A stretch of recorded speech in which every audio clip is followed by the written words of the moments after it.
누구나 인생을 살다 보면 도저히 해결할 수 없는 태산 같은 곤경을 만날 때가 있습니다. 어떤 약한 사람은 해결할 방법을 생각조차 해보지 않고 인생을 포기하는 극단적 선택을 하기도 합니다. 전장에서 최후의 저항선을 마지노선이라고 합니다.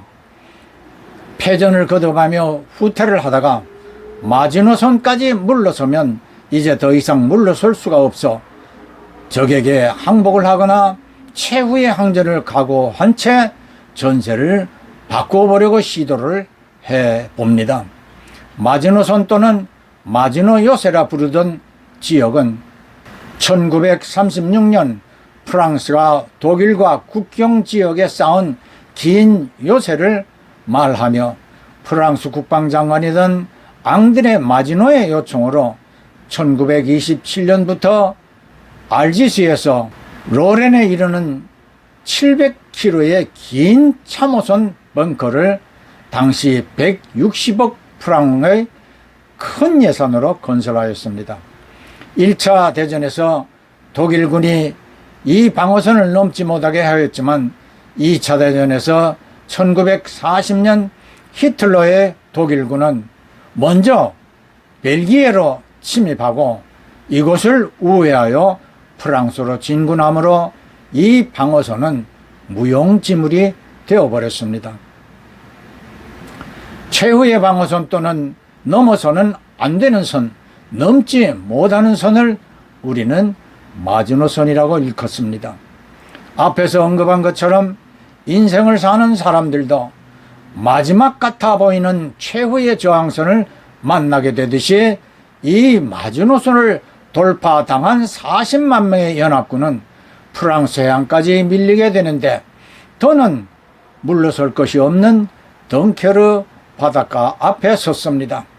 이제 남은 방법은 이곳에서 영국까지 도보 해협을 건너는 철수작전으로서 연합군 지휘부는 40만 명 중 10%만 철수를 해도 성공이라 말할 정도였습니다.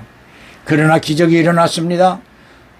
주변에 작고 큰 850여 척의 어선들이 자원하여 몰려와 이 철수를 도와주므로 34만 명의 연합군이 영국으로 안전하게 철수하게 되었고 이들 중 15만 5천여 명이 주축이 되어 1944년 6월 6일 D-Day로 연합군은 전능하신 하나님이 이 작전을 굽어 살피시기 바란다고 기도한 아이젠하워 장군의 지휘로 노르망디 상륙작전을 성공시켜 독일군을 격파하였습니다. 사랑하는 성도 형제 자매 여러분, 고린도전서 10장 13절을 보겠습니다. 사람이 감당할 시험밖에는 너에게 당한 것이 없나니 오직 하나님은 미쁘사 너희가 감당하지 못할 시험을 허락지 아니하시고 시험 당할 즈음에 또한 피할 길을 내사 너희로 능히 감당하게 하시느니라.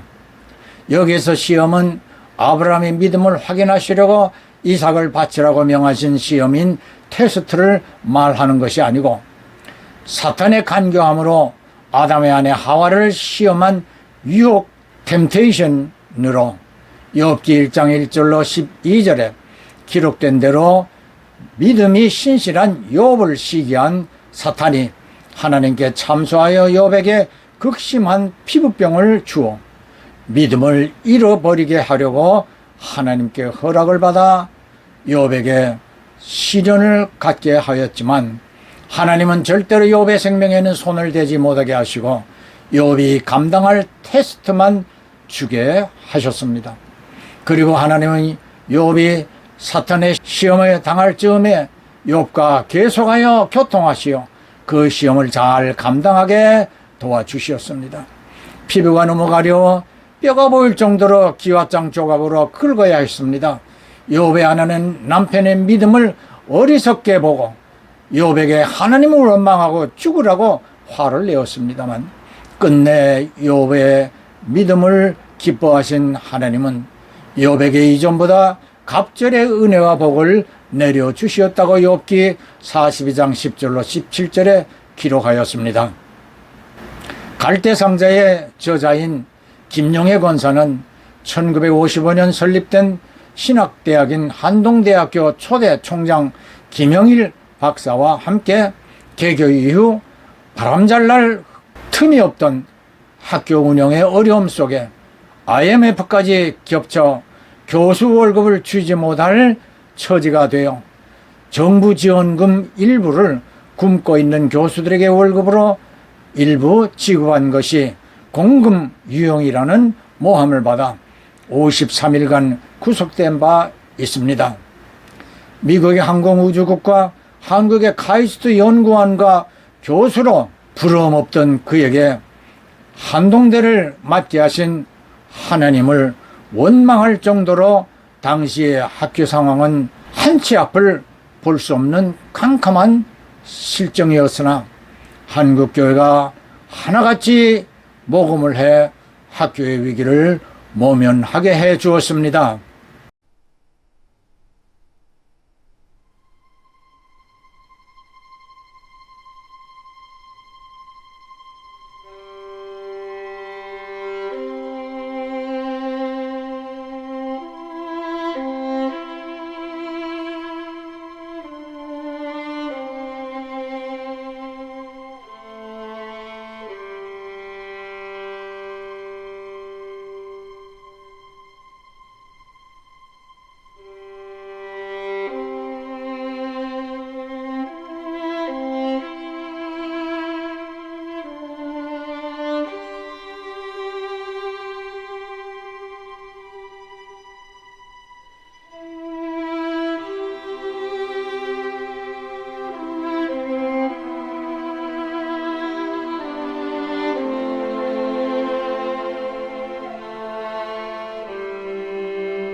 전쟁과 평화의 저자인 레브 톨스토이와 함께 러시아의 문학 거장인 도스토옙스키는 죄와 벌, 백치, 악형, 카리마조프의 형제들 등 수많은 명작을 집필하였습니다. 1849년 사회주의 사상에 관심을 갖고 페트라셰프스키 사건에 연루되어 체포된 그는 사형 선고를 받고 총살 직전에 황제의 특사로 시베리아 유배령으로 감형되므로 동토의 땅에서 4년간 지하 감옥 생활을 통하여 인간의 가치를 재발견하고 많은 명작들을 집필하게 되었습니다. 그의 작품 속에는 지하 감옥 생활은 물론 사형대 위에서 5분 남은 인생을 경험한 감정들이 고스란히 내포되고 있습니다. 그가 임종을 앞두고 지하 감옥에서 항상 가까이 하던 성경을 아내 안나 그리고리 에프니에게 마태복음 3장 15절을 펼치게 하여 읽게 하였습니다. 예수께서 대답하여 가라사대 이제 허락하라. 우리가 이와 같이 하여 모든 의를 이루는 것이 합당하느니라. 이에 요한이 허락하는지라. 이 말씀은 요단강에서 세례를 주고 있는 요한에게 가서 세례받기를 원하시자 요한이 하나님의 아들이신 예수께 오히려 자신이 세례를 받아야 할 것인데 어찌 감히 세례를 주겠느냐라며 반대하자 예수께서 이렇게 하는 것이 하나님의 뜻을 이루게 하는 것이라고 요한에게 하시는 말씀이었습니다. 왜 토스토옙스키는 이 성경 구절을 임종 때 듣기를 원하였을까요? 지금까지 집필하여 온 모든 작품들은 인생을 일깨워주는 것들이며 그렇게 함으로 하나님이 원하시는 뜻을 이루는데 기여한 것이라고 요한처럼 아내에게 깨닫게 해주려 한 것이 아닐런지요. 특히 저서 죄와 벌에서 가난에 찌든 한 대학생이 오만한 사상 때문에 살인을 하고 이후 겪게 되는 심리적 압박과 죄책감을 날카롭게 묘사하며 멸시받던 매춘부의 삶에서 인간 본질의 내면을 깨닫게 해주는 것으로 요한복음 8장 7절에서 예수님이 간음 중에 잡혀온 여인에게 죄 없는 자라면 돌을 던지라 하여 오만한 저들에게 자신을 돌아보도록 하심과 같다 하겠습니다. 마태복음 11장 36절로 37절에 예수께서 모든 사람들에게 하신 말씀입니다. 내가 너에게 이르노니 사람이 무슨 무익한 말을 하든지 심판날에 이에 대하여 신문을 받으리니 네 말로 의롭다함을 받고 네 말로 정죄함을 받으리니 아무리 험난한 마지노선 앞에 서게 되더라도 할 말이 있고 하지 않아야 할 말이 있습니다. 욥은 잿더미에 앉아 기와 조각으로 피부를 긁고 피투성이 된 몸이 되었을지언정 그는 하나님을 원망하지 않았습니다. 바울과 실라도 복음을 전하다가 태형을 맞고 피투성이가 되어 옥에 갇혔으나 원망은커녕 오히려 하나님께 찬송을 드렸습니다. 로마서 8장 28절입니다. 우리가 알거니와 하나님을 사랑하는 자 곧 그 뜻대로 부르심을 받은 자들에게는 모든 것이 합력하여 선을 이루느니라. 이 말씀의 의미는 전화위복이라는 것이라 하겠습니다.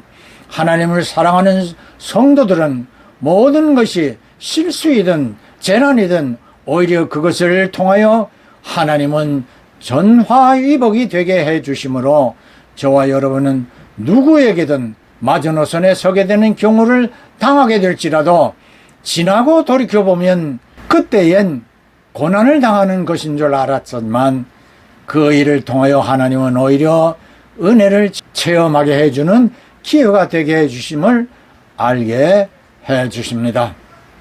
욥이 그랬고 도스토옙스키가 그랬고 바울과 실라도 그러하였습니다. 그리고 한동대 김영일 총장이 그러하였습니다. 53일 동안 그가 수감되어 있을 때에 한동대의 어려움을 알게 된 한국교회는 교파를 초월 모금을 하였고 모든 대학교 학생들도 이에 동참하는 기적이 일어나 경영난에 허덕이 된 한동대학교는 수십억 원의 후원금이 쏟아져 들어왔습니다. 수십억 원의 후원금이 쏟아져 들어왔습니다. 갈대상자 후속작인 구름기둥을 출간한 저자는 하나님의 구름기둥은 광야를 헤매던 이스라엘에게 뿐 아니라 이 시대에도 한동대학교 총장의 고난인 마지노선 앞에서 역사하시어 합력하여 선하게 이루시는 전하의 복을 이루어 주시었다라고 증언하고 있습니다. 예, 아멘, 할렐루야.